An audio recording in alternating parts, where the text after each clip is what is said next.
What up, guys? Today, or actually yesterday, last night, I pulled up a book that I haven't listened to in a while. And this book is by a guy named Frederick Dodson. And it's called Parallel Realities of Self. And it's like really, really good. It's really powerful. And it's all actually he even says in the book, it's based around this one technique, really.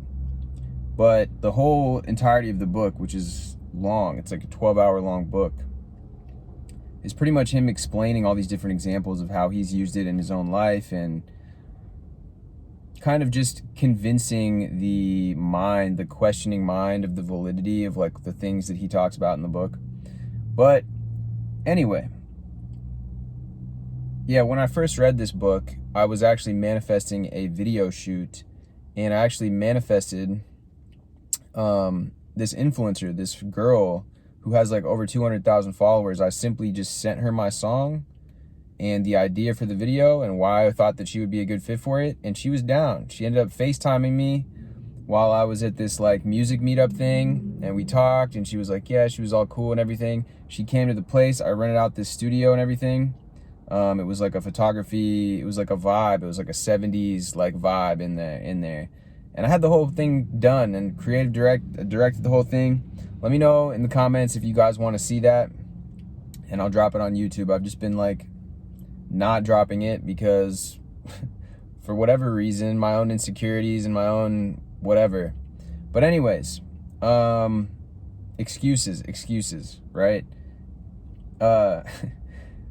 Anyway, the book, I was listening to it at the time, and I actually did this technique with that being in mind, and with just, you know, the overall idea of having her be in the video, but not just that, but like having the video be really amazing. And it ended up it really is sick. So anyways, let me know if you guys want to see it.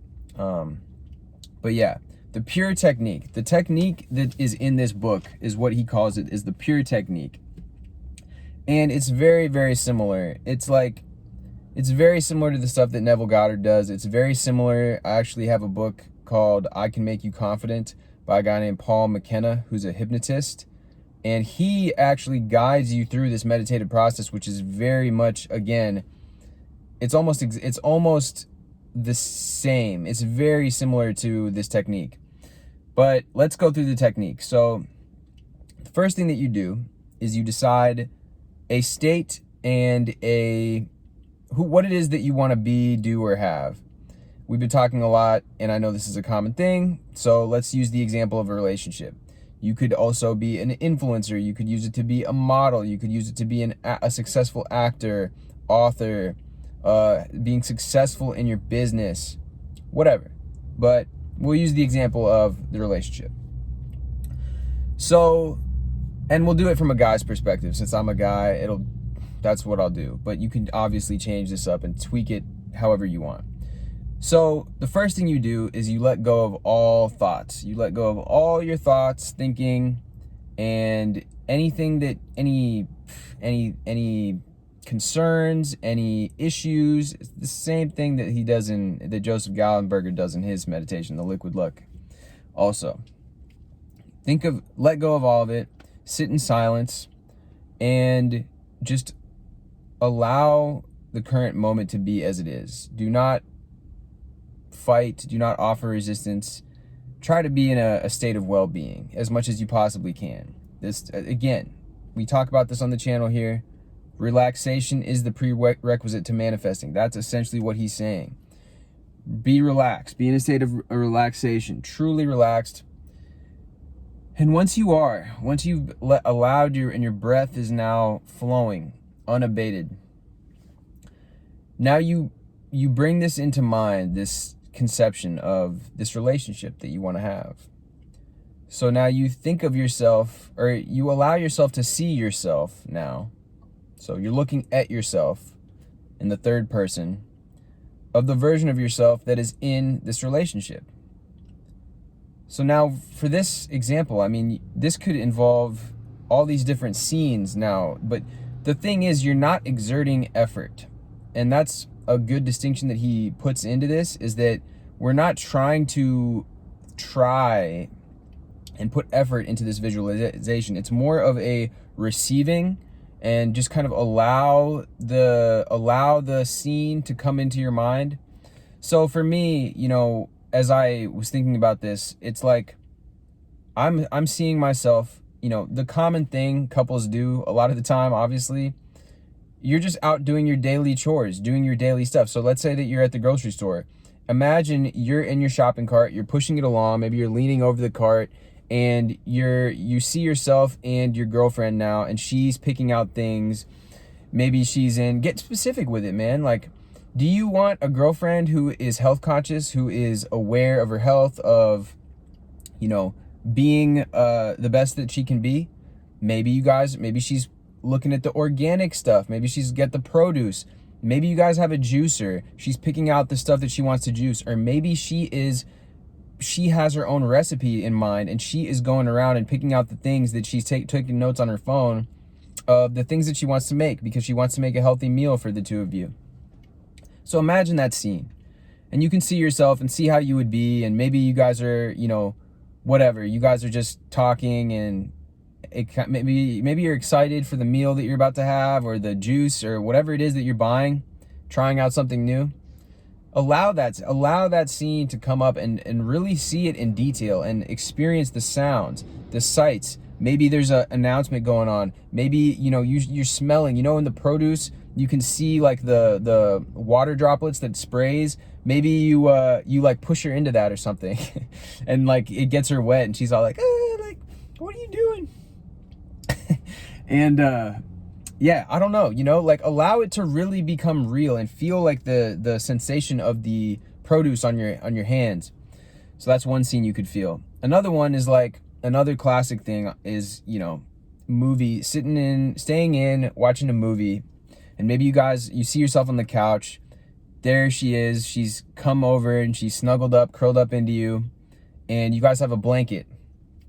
Imagine the softness of the blanket. Imagine your hand on her thigh, maybe as she snuggles up into you, and maybe they're like the leggings, maybe they're like she's wearing Lululemon or something. So you imagine the texture of that, how that feels.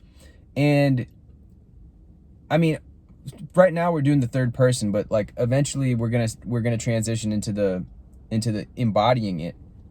But let's say for this example, you see yourself and you're you know, turning the thing on, you dim the lights, you got the ambiance, maybe you lit a candle, you can smell the candle, maybe you're burning some sage, maybe maybe you guys are smoking weed or having a drink or something, and you're tasting it, you're seeing all of these things now, but you see it from the third person. And imagine that you guys, like, imagine this scene right here, right? That you got the blanket, but now you guys are kind of like playfully fighting over like who gets more of the blanket, or like maybe she's trying to steal too much of the blanket, so she's like, give me that, you know, like, can't have you hogging up all the blanket now. Like, what do you think this is, the home goods store, and you just get to take all this stuff? Like, I don't know, but you have some sort of scene where it's like you guys are enjoying spending time with each other. There's like that dynamic, the romance of you guys being together, but you guys are being playful, and maybe you're having like a little, you know, playful tiff over who gets more of the blanket. So that's just something that I was thinking. It's you conjure up that scene, but then yeah, you go into, from there you put yourself into the scene now. So now you're in the first person, and now you are experiencing what I was saying before. You feel the texture of the blanket. You feel the texture of her leggings. You can smell the perfume that she's wearing, or the fragrance the smell that she has. You see her hair, or like you can feel the sensation of her hair brushing against you, or, you know, any of these things, the jewelry that she's wearing. Maybe she's like messing around with your bracelet and looking at it, and you feel all of this, and you feel it as real. And then as soon as you have this reality, this sensation, you can dwell in this for a little bit, and then just let it go. And then, so what Frederick Dodson, what he says is the last part of this technique, is now you have simply immersed yourself in this, and now you just let it go. Like, you don't think, oh, how is this going to happen? And here's the other thing. You're not doing this for the sake of saying, oh, I'm doing this exercise so that I can manifest this in the future. I'm doing this so that I can get it for real. That's not what you're doing. You're doing it simply to have the joy of the experience here and now.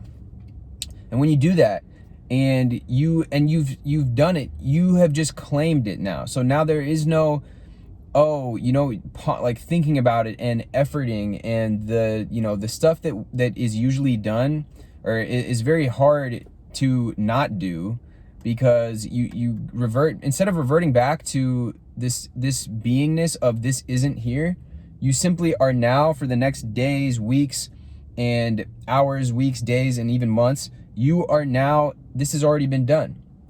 So you're not, so if anything that in your reality that comes up that contradicts this, you're not putting too much stock into it. You're saying, you know what, simply, this situation may be what it is right now, that, but I have changed. I am now the person who has a loyal, devoted, beautiful partner, girlfriend, what have you, boyfriend. And I am now this, I have changed. Even though the situation might not have changed, I have changed. And so this is now the new me that I am. And just accept that and just be one with that and be cool with that.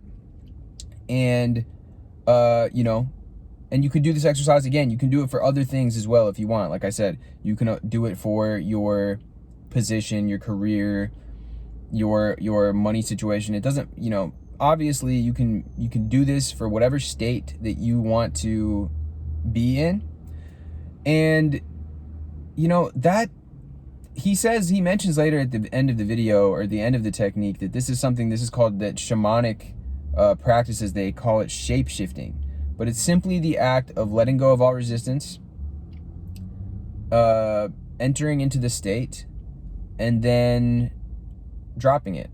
So it's very similar to the stuff that Neville talks about, but this comes at it from a very perspective of there's already these alternate parallel versions of yourself and these parallel universes, and so simply all that it is to identify with that state, and you don't have to put in this. It's like what he's really like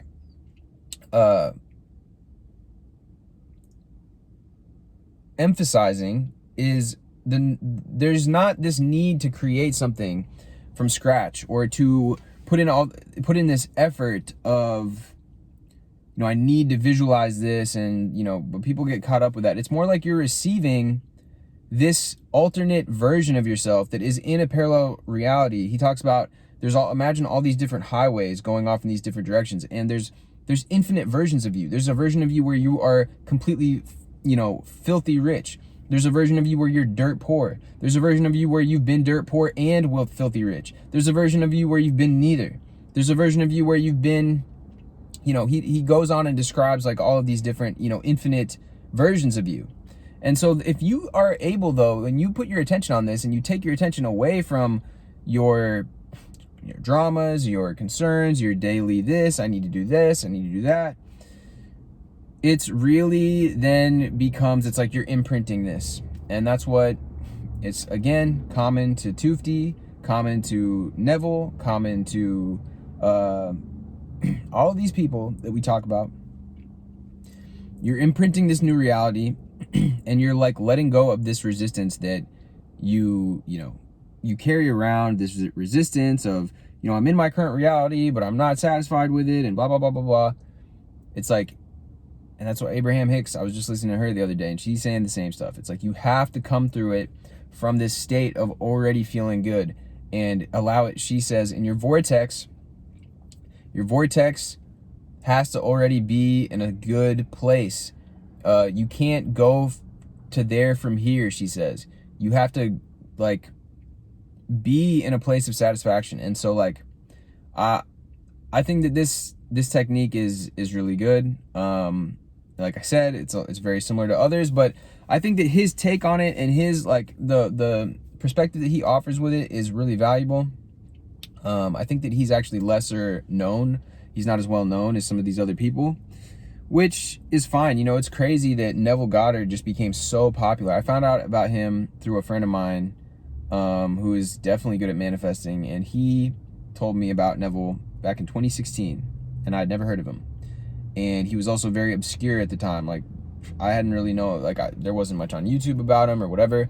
And like over the past 3 or so years, he's just like blown up and become like one of the most popular people and teachers as far as manifesting and whatnot. But Frederick Dodson, man, yeah, Parallel Realities of Self. And yeah, let me know what you guys think. Have you guys heard of Frederick Dodson? Do you resonate with the idea of that there's all these parallel versions of ourselves? And do you think that there is value in bringing that to this practice? Let me know in the comments once again. And yeah, have a great day. Have a good time. Let me know if you guys try this, because I think it's great. It's whenever I've done this before, and like I said, I have this book, Paul McKenna. He does a very similar hypnosis to this, and it's been really good every single time that I've done that and done the version in the book. I mean, you really are able to come into that sense of like of realness. I mean, I guess the one thing that I like about this, like if I had to say one thing, is like he really gives you a very succinct, like no ifs, ands, or buts about it. Like the exercise, hopefully the exercise that I led you through in the video and the example helps you, because for me, when I hear Neville Goddard, it's a lot of the time it's very like, yeah, it sounds good and it's blah, and it's, yeah, act as if and proceed from the desired state. But with this, I just feel like it's very, very actionable, very, very concrete steps, and hopefully it translates well, and you guys can do it and for whatever you want. I know the relationship thing is popular, so I think imagining that scene, the scene of what you would be doing with your partner, and then stepping into that scene, and then allowing it to be done, allowing it to be here now, be complete. Powerful. Anyways, guys, thank you for watching. I will see you guys next time.